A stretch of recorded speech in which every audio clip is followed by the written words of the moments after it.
They say humiliation doesn't last, but that's a lie told by people who've never had to swallow it in silence.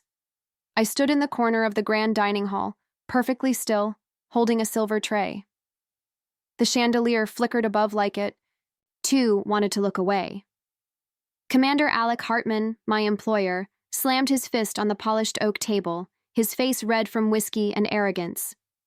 He jabbed a thick finger in my direction and said it again. "Useless servant, that's all you are." That was the third time this week. His war buddies laughed with their mouths full of steak. Diana, his young wife, just stared at her plate, like it would save her. I didn't move. I didn't even blink. But in that moment, something inside me shifted. Not shattered. No, I've broken before. This wasn't that. This was something colder, quieter. Something I hadn't felt in years. I'm Evelyn Monroe, 36, once military intelligence, specialized in psychological profiling and silent extraction. Now I fold napkins for a man who's forgotten what real power looks like. I live in his manor, clean his marble floors, iron his uniforms, but I am not what I appear to be. This place, the Hartman estate, it's tucked away in the countryside. Quiet, isolated, the kind of house that swallows secrets and never gives them back. I took this job 2 years ago, not out of desperation. Out of choice, because Alec Hartman didn't just hire a servant, he hired a shadow from his past. The first time he called me useless, I was organizing the wine cellar, a task his last 3 staff refused to finish. It was cold, cluttered, and crawling with mold. I finished it in 2 days. He walked in, scanned the room, raised an eyebrow, then muttered, "Still just a servant," and walked out like I wasn't even there. The second time came after one of his infamous poker nights. He'd lost a few thousand, and couldn't blame the cards. So he found me in the hallway, snapped at me for being too quiet, then tossed a decanter at the wall. It shattered inches from my feet. "Useless," he spat, and stumbled off. But the third time, he said it in front of everyone. He wanted them to hear it. He wanted me to feel it, and I did, but not the way he hoped. I stood there, still holding that tray. The glass on it didn't shake. But something far more dangerous inside me began to move. I looked at him for half a second. Not enough for him to notice, but Diana did. She glanced at me, not with pity, not with mockery, but caution. She knew. Or maybe she sensed it.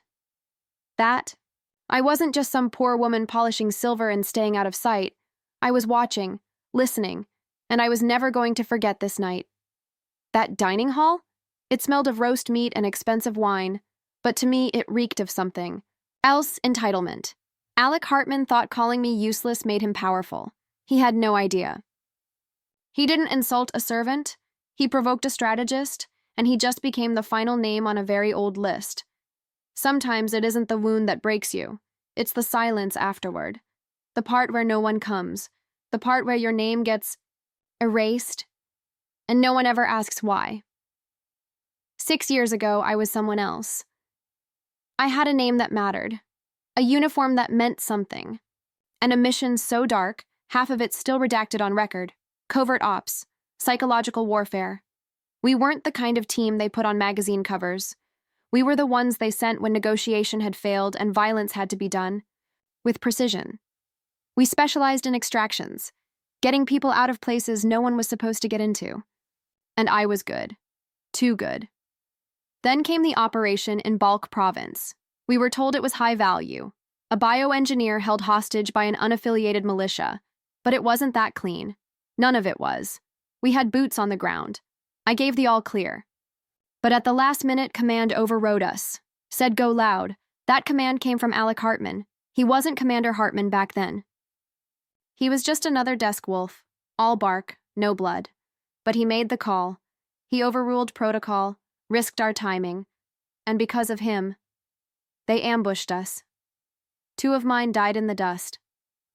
Sophia, with the silver ring she always twisted when nervous.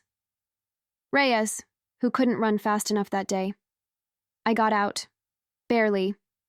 But the mission failed. And we got blamed for it. The report was buried. My name? Scrubbed. My rank? Stripped in silence.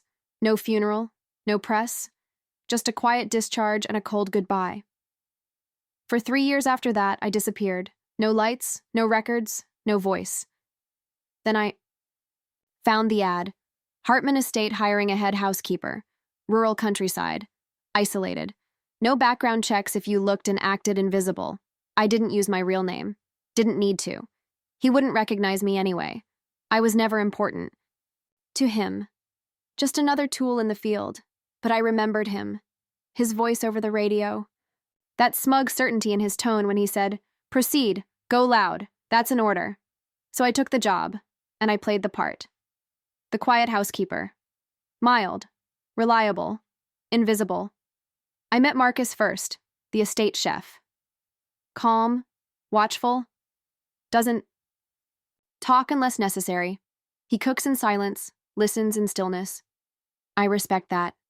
Clara came next. She's been in the house longer than anyone. Kind, yes, but nosy.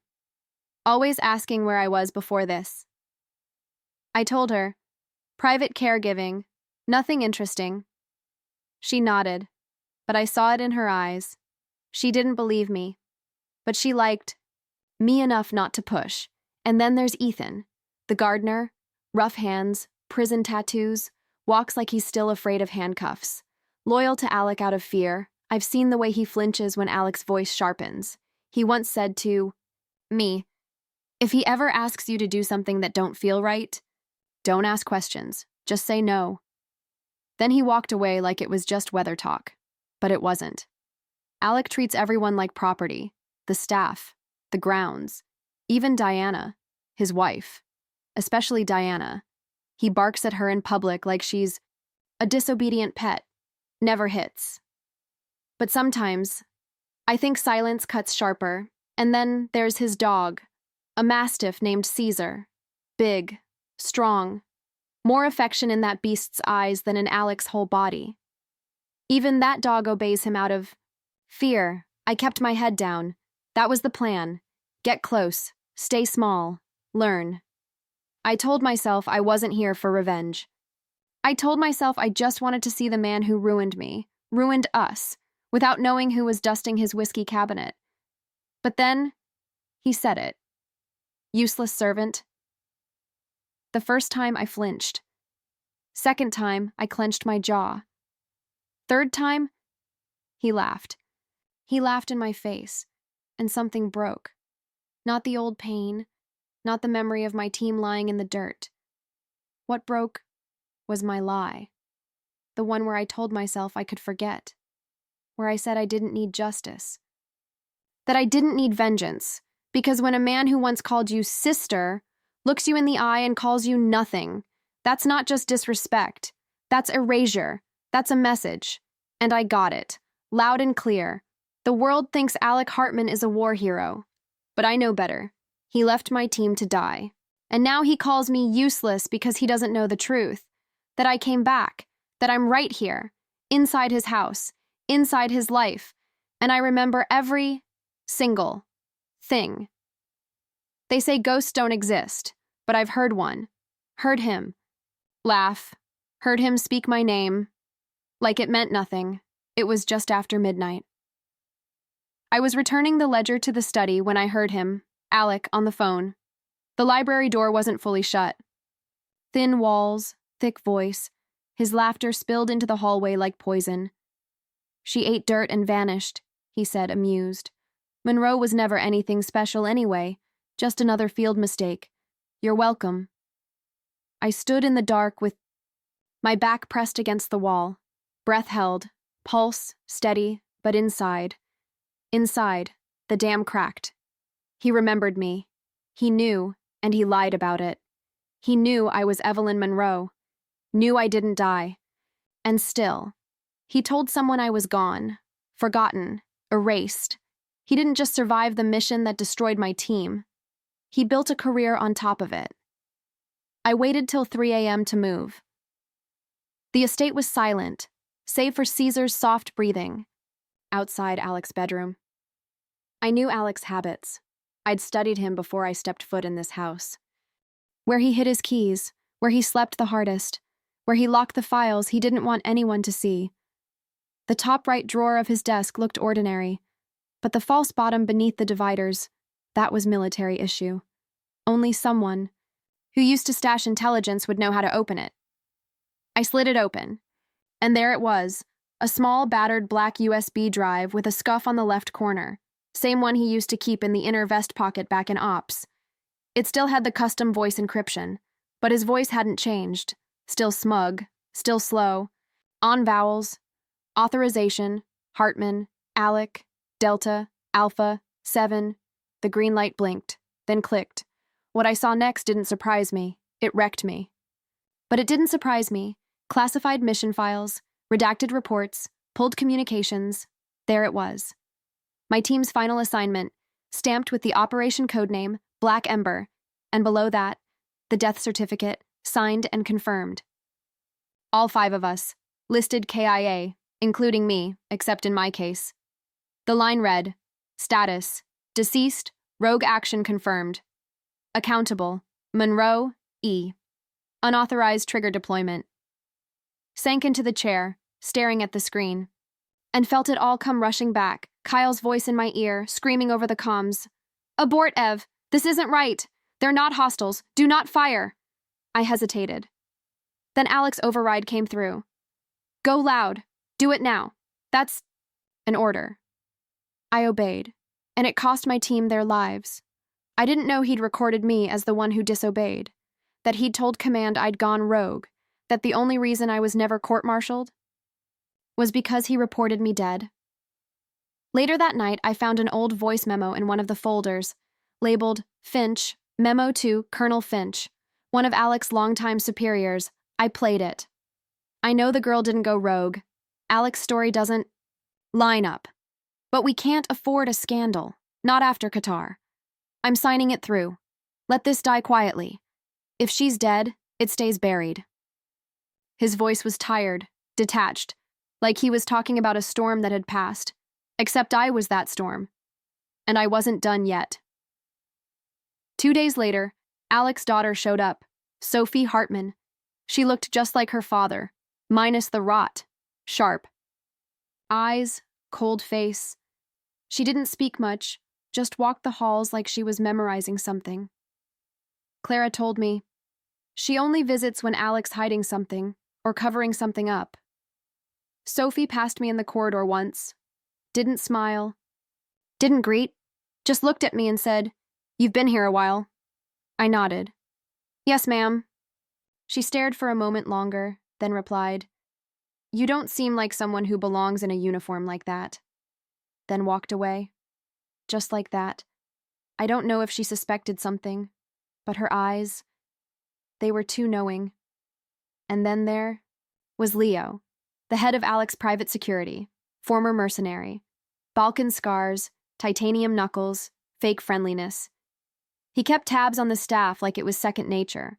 Once, he caught me near the West Study and said, "You always walk like you've got a backup exit. Most maids don't." I smiled. "I used to work in a hospital. Emergency instincts." He chuckled, but I saw his hand tighten on his belt. He didn't buy it. Still, none of them mattered as much as that moment in the office, looking at Alex, signature beneath my team's death certificate. I thought about Sophia, her silver ring, how she never took it off. I remembered the final breath she took, how I held her head in my lap while the sky burned around us. And now I was folding. Napkins for the man who walked away from that smoke without a single scar. He didn't just leave us behind. He blamed me, used me, wiped his boots on my memory, but this wasn't about proving the truth anymore. Not to the army, not to the world. I didn't want Alec arrested, didn't want the news headlines, didn't want the system. I wanted him. Wanted his mind to crack the way mine did. I wanted his voice to shake, his nights to rot, his pride to bleed. I wanted him to feel what we felt in those last 10 minutes on the battlefield. Not confusion, but betrayal, not death. but knowing who killed us. I had the files, the recordings, the intel, but proof was never the endgame. Pain was, and I had just begun to set the pieces in place. He thought he was still the commander, still in control, still untouchable, but the most dangerous wars are the ones you don't know you're already losing. It started with small things, unnoticeable to anyone, except him. Files went missing. Messages arrived late, or not at all. Security alarms tripped at random hours. Alex's frustration grew like mold. He barked at Leo, accused Marcus, glared at Ethan like a ticking bomb, but I just smiled softly when asked to replace shredded reports. "Must have been a system glitch, sir." And he nodded. Because he didn't suspect me. He never suspected. The one folding his shirts. Diana was the first crack in the wall. She wasn't just a trophy wife. She was observant, sharp, and tired. Alec had broken her in quiet ways, the kind of cruelty that doesn't leave bruises, just silence. It started one night on the back patio after everyone else had gone to bed. She found me sitting alone, staring at the tree line. She lit a cigarette, hands trembling just a little. "Do you think monsters know they're monsters?" she asked me. I didn't answer, but when I looked at her, she nodded. Like she understood something I hadn't said. 2 weeks later, I whispered the truth into her ear. Not all of it. Not yet. Just a fragment. I told her Alec made a call once. A call that got good people killed. I told her I was one of them. She didn't speak. Didn't cry. She just said, "What do you need from me?"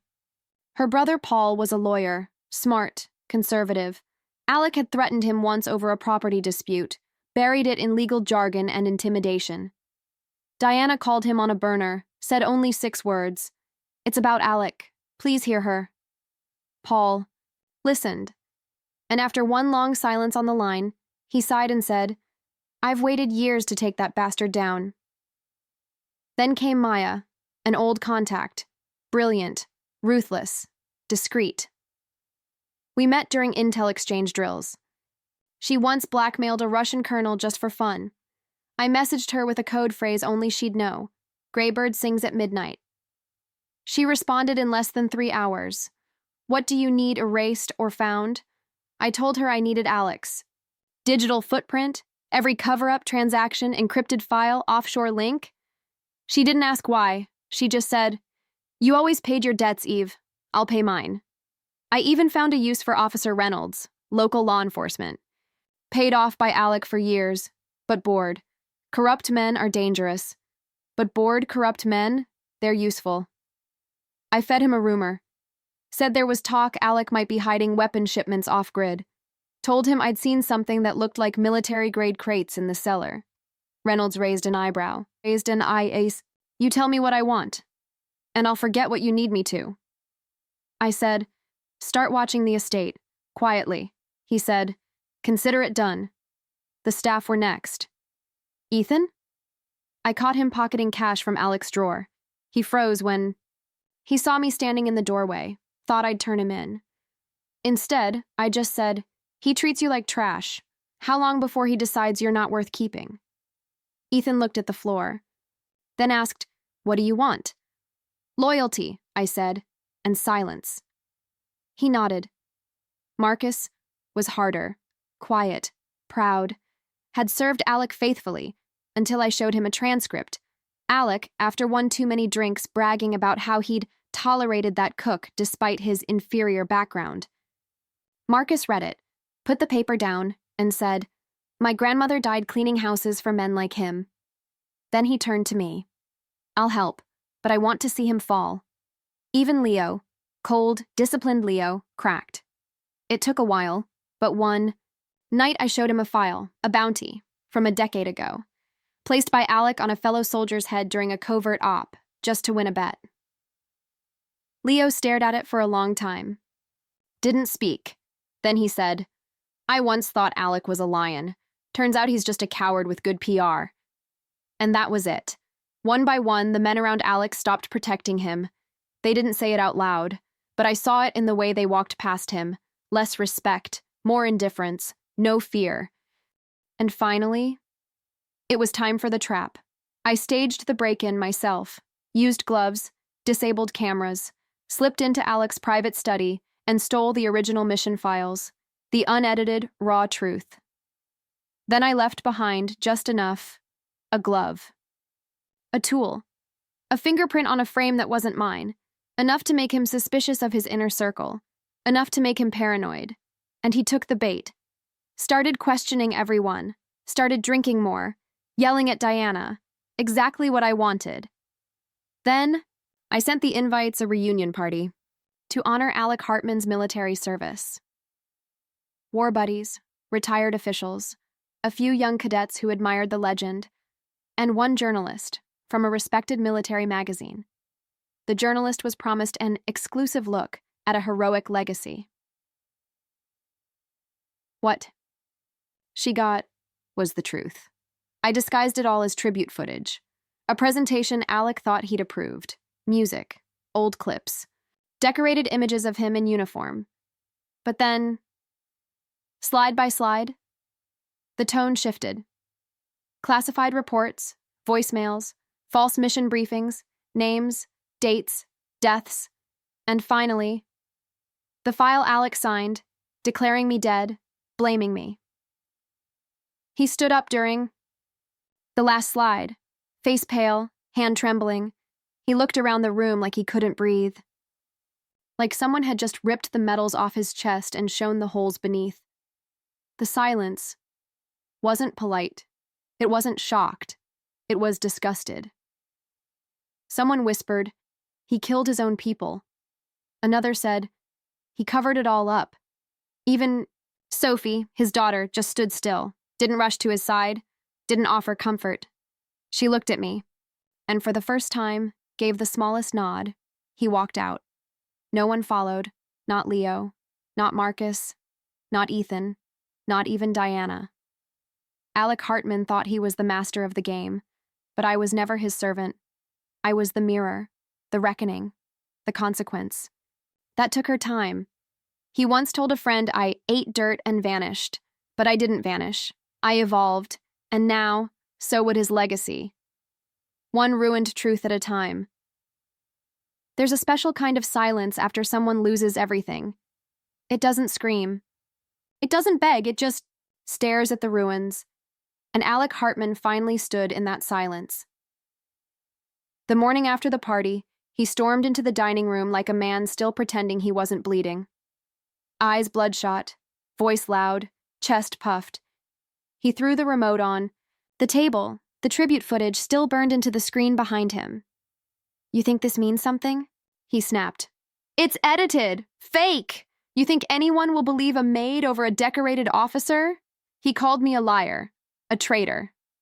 Then his favorite insult came next, the one he always used when the mask slipped. "You're still just a useless servant," he spat. "Always were." But this time, I didn't flinch, didn't drop my gaze. Instead, I reached into the inside pocket of my coat and laid a sealed envelope on the table. He looked at it like it might bite. "What is this?" he asked. "Your inquiry notice," I said calmly. "Signed by the Joint Oversight Committee. They're opening a case based on internal files and voice recordings. You'll need a very good lawyer, sir." He scoffed, shoved the envelope away, but his hand was shaking, just slightly. He wasn't laughing anymore. That's when Diana stepped in. She didn't say a word. She simply placed a second envelope beside mine. He frowned, opened it, then went pale. Divorce papers, no negotiations, no settlement plea. Just a quiet exit. Clean break from a man who thought ownership was love. Diana turned to me and whispered, "You gave me the strength to see him for what he really is." "Thank you." And then she walked out, head high, heels silent on the marble. Then came Paul. He arrived 10 minutes later, notepad in hand, paperwork stacked. Walked past Alec without even looking at him. "Transfer of deed," Paul said. "The property is under Diana's name now. You're welcome to contest it. But I doubt the military tribunal will be too sympathetic once the press gets hold of your gambling records. Alec looked like a man drowning in slow motion, clutching at paper walls, trying to bark orders no one followed anymore. He stood, fists clenched, and that's when Leo entered. He dropped a folder on the floor beside Alec's chair. It was thick, labeled, each page stamped with timelines, names, mission details. Leo said, "Journalist got it all. I didn't want to be the guy who..." Looked the other way again. Then he turned to me and added, "Some men don't deserve silence." Alec tried to speak, tried to scream something about betrayal, conspiracy, revenge, but his voice broke. He was standing in the same room where he once called me nothing, where he once laughed in my face, and now, not one person stood beside him. I looked at him one last time. No anger, no triumph, just closure. "You were right," I said softly. "I was your servant." Then I stepped past him toward the front door. 5 years of polishing silver and hiding scars behind a smile. And finally, I got to leave on my own terms. I opened the door, felt the cold wind brush against my face like a blessing, and I walked out. Not a soldier, not a maid, not a victim, just a woman who finished what she started. It's been 6 months. The house is just a memory now. The uniform, long gone. Alec's trial is underway. His name dragged through headlines. His medals stripped. His accounts frozen. His allies? Quiet. They call it hero exposed. They say truth finally surfaces. But I don't care about the noise. I don't care that people finally believe me, or that strangers know my name now. What mattered, what still matters, is that I stood in front of the man who buried my life in lies, looked him in the eye, and didn't blink. He tried to crush me with silence. So I answered with patience. He thought power made him untouchable. But power without honor is just decay in a nice suit. I never wanted applause, or revenge wrapped in drama, just truth, justice, an ending that meant something, and I got it. Sometimes revenge isn't fire. Sometimes it's a soft breath in a quiet room. After years of holding it in, I'm Evelyn Monroe, and I was never a servant. I was the reckoning he never saw coming.